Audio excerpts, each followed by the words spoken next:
হচ্ছিল এখান থেকে আমাদের আর্মি সার্চ যাচ্ছিল, এখানে আসি দেখছে, দেখার পরে কোনো মারামারি হয় নাই আর থামে দিছে,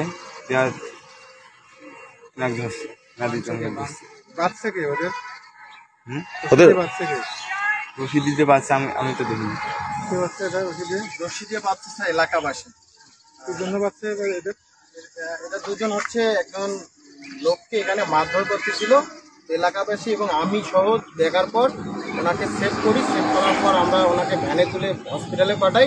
পরবর্তীতে এলাকাবাসী দুজনকে ধরে বেঁধে রাখছি।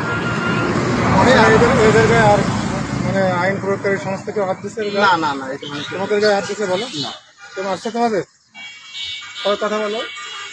কি নিয়ে গন্ডগোলটা, কি নিয়ে? এই যে ইয়ার সঙ্গে সিকদার হোসেন পিতা ভুট্টু, এর সঙ্গে গন্ডগোলটা কি নিয়ে আপনাদের? গন্ডগোলটা আমার কালকে আমের গাড়ি আটটা ছিল। কে আটকে ছিল?